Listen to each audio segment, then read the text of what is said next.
بیوی کا حق کیا ہے؟ ما حق المرأة علی الزوج، عورت کا حق خامند کے اوپر کیا ہے؟ تو حضور علیہ السلام نے فرمایا کہ جو آپ کھائے وہ اس کو کھلائے۔ یعنی یہ نہیں ہے کہ میاں اور بیوی کے کھانے میں اور ان کی غذا میں فرق ہو، جس طرح کا کھانا خود کھائے اس طرح کا اپنی بیوی کو کھلائے۔ اور دوسرا فرمایا کہ جس طرح کا خود لباس پہنے اس طرح کا اپنی بیوی کو لباس پہنائے۔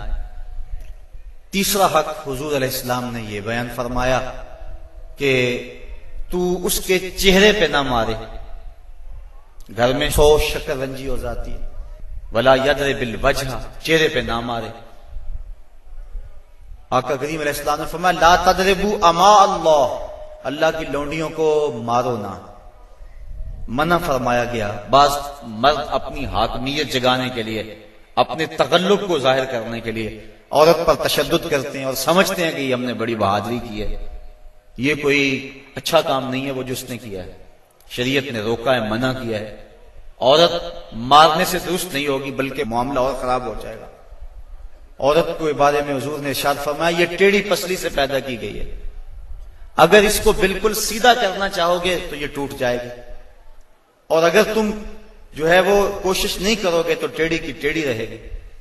اس لیے اس کی اصلاح کی کوشش بھی کرو، لیکن یہ تصور کہ بالکل درست ہو جائے۔ عورت کی کچھ چیزیں عورت کا حسن ہے۔ اللہ تعالیٰ نے قرآن مجید کے اندر ارشاد فرمایا کہ وہ لوگ جو محسن اور غافل عورتوں کے اوپر تہمت لگاتے ہیں، تو محسنات الغافلات، اللہ تعالیٰ جل شانہ نے یہ عورت کا حسن شمار کیا ہے، عورت کی خوبی بیان فرمائی ہے، غافل ہونا۔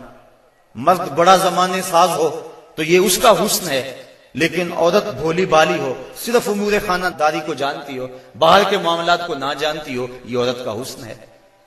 تو یہ لازمی نہیں ہے کہ عورت بھی مرد کی طرح تیز ہو۔ آج جس معاشرے میں ہم جی رہے ہیں، آج عورت کو مردوں کے مقابل کھڑا کر دیا گیا اور وہ گھر کے کام کو بوجھ سمجھتی ہے، اور ہوٹل کے اندر کتنے کتنے لوگوں کو کھانا کھلا رہی ہے۔ گھر میں کہتے ہیں میرے ساتھ ظلم ہو رہا ہے، ایئر ہوسٹس بھرتی ہو گئی ہے تو 400 جو ہے وہ مسافروں کو جو ہے وہ پانی پیش کر رہی ہے، اور کتنے لوگوں کی بھوکی نظروں کا شکار ہو رہی ہے، ہر کوئی اپنی خواہش کے مطابق اس سے بات کر رہا ہے، تو وہ اتنے لوگوں کی خدمت کر رہی ہے۔ یہ ظلم نہیں ہے؟ اور گھر میں 10 بچوں کا کھانا پکائے اور اپنے خامند کے باپ کا اور اس کی ماں کا کھانا پکائے اور ان کی خدمت کرے تو سارے چیخ اٹھتے ہیں یہ ظلم ہو گیا، ادھر 300 اور 400 لوگوں کی خدمت کر رہی ہے۔ یہ عجیب سا ماحول ہے۔ تو عورت کی کچھ چیزیں جو ہیں وہ اس کا حسن ہے، اور وہی اس کی زندگی کا نکھار ہے، اور وہی اس کی خوبی ہے۔ تو اللہ تعالیٰ نے قرآن مجید کے اندر غافلات کا لفظ عورت کی خوبیوں کو شمار کرتے ہوئے بیان فرمایا۔